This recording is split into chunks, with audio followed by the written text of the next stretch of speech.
Sim, lembrar a primeira partida é difícil.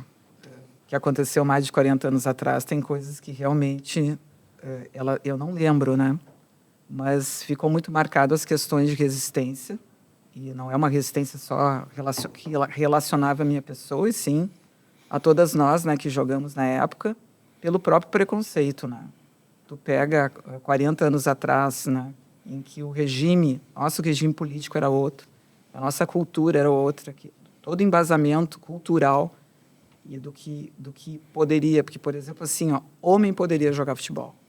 Aí a mulher inventa de jogar futebol. Sim. E aí tu tá entrando numa área que foi muito difícil essa aceitação por uma questão até social. Nós não tínhamos apoio, a gente tinha vontade. Tinha algum argumento na época que tu te lembra que era muito forte, que se falava, para que talvez isso não fizesse sentido, de certa forma?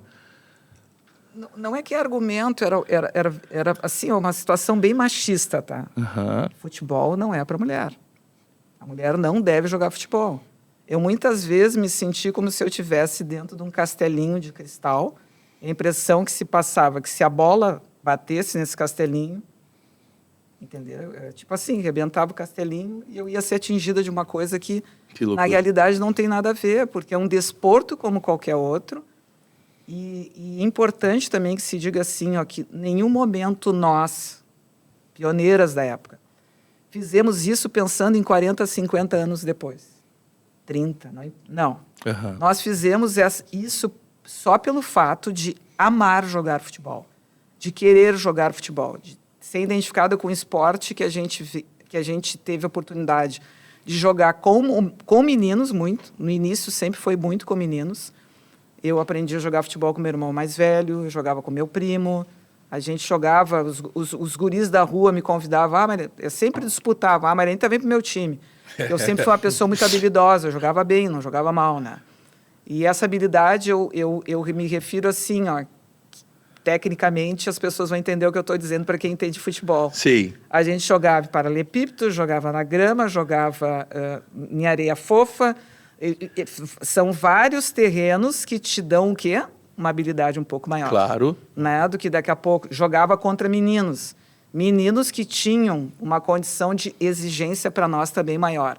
Mas não que a gente não quisesse jogar com as meninas. A gente depois, passado muito tempo, a gente encontra grupos e foi através do Parque Marinha do Brasil, aqui, que é perto. Sim. E ali a gente começou a montar um grupo e quando se montou esse grupo, e eu vi que esse grupo era um grupo potente, que a gente poderia conseguir construir alguma coisa. Eu cheguei em casa e falei com meu pai, meu pai é em Moré, ele era conselheiro.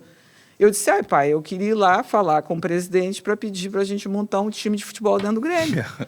Aí o pai disse, olha, tudo bem, eu te levo lá, mas eu falo com ele. Eu disse, não, eu quero falar.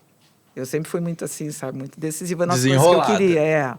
Disse, não, tu me acompanha, e aí a gente foi, né? E a gente falou, foi com não era o Dr. Fábio Koff, o Dr. Fábio Koff foi depois o Hélio Dourado. Primeiro foi o presidente Hélio Dourado em 1980. E aí quando a gente falou, o Hélio Dourado, assim, sabe, gostou da ideia, vão montar, e aí a gente montou, e aí começaram os jogos, e a gente começou com viagens, várias coisas acontecendo. Até um presente momento que teve um jogo nosso, uma preliminar no Olímpico, justamente contra o Bangu, que o Bangu era do Castor de Andrade, veio jogar aqui. Que ano isso? Em 1980. 80. Eu não sei te dizer a data, porque aí aí é difícil. O ano tá... É difícil, mas o ano eu consigo te falar. E aí nós fizemos essa preliminar, e quando a gente faz essa preliminar, termina, e no outro dia o diretor chegou lá e disse, olha, tem uma coisa para falar com vocês, contigo, mas eu disse, o que houve? A gente recebeu uma multa, na época foi uma multa, não me lembro o valor, mas foi uma do CND, porque é proibido, existe um anteprojeto que proíbe a mulher jogar futebol, não pode jogar futebol. Como assim? Não pode jogar futebol. Que loucura.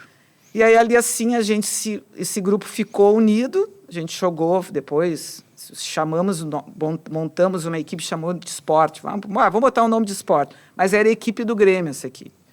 A gente treinava, jogava de forma clandestina. A gente não parou de forma amadora. Mas era meio que vinculado ao Grêmio, só que clandestino na época? Não, o Grêmio não era clandestino, entende? Mas é que as pessoas sabiam que aquele time ali era o do Grêmio.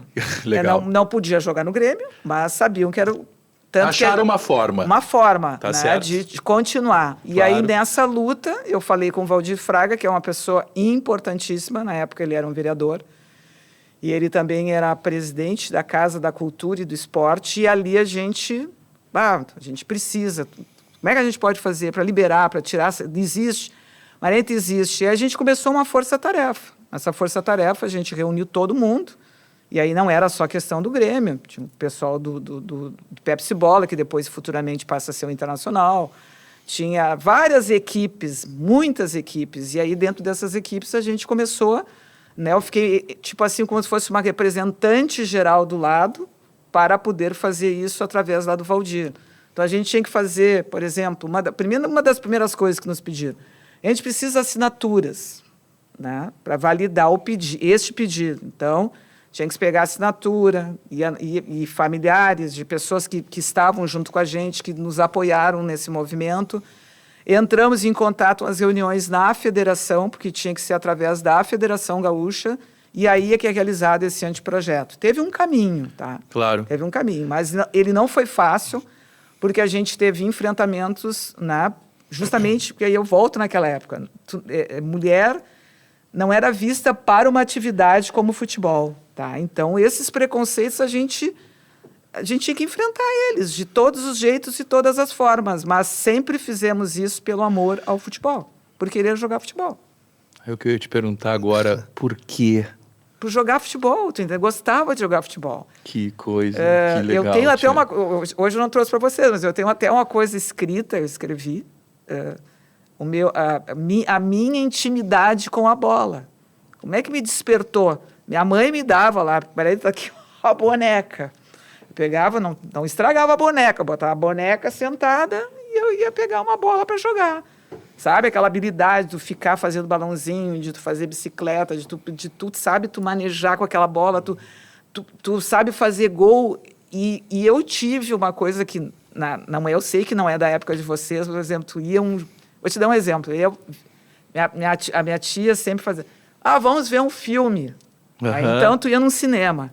Aí, quando era aquilo, tan, tan, tan, tan, tan, Canal 100. aí tu vendo Pelé, Garrincha, era fantástico. Aí tu olhava aquilo ali e dizia assim, meu Deus do céu, um dia eu vou jogar num campo assim. Fazia umas viagens de guria. Acompanhei meu pai, era gremista, sempre fui gremista. Pai conselheiro, vendo todos aqueles jogos. Me lembro eu pequenininha lá, com todos, tudo era homem que ia, a única mulher era eu. E eu olhava para aquele campo do Grêmio e dizia assim, mas um dia eu vou jogar lá. Então, algumas coisas muito legais eu pude ter como sonho e tive a oportunidade de realizar. Presidente, Tu vê o que é a paixão, né? Esse é o ponto. De 1980 para agora, 2025, a gente deixa extremamente mais democrático, políticas ficam mais simples, próxima das pessoas, tem pessoas mais agregadas no futebol, né, menos preconceito, mas o que fica e permanece dessa época para cá?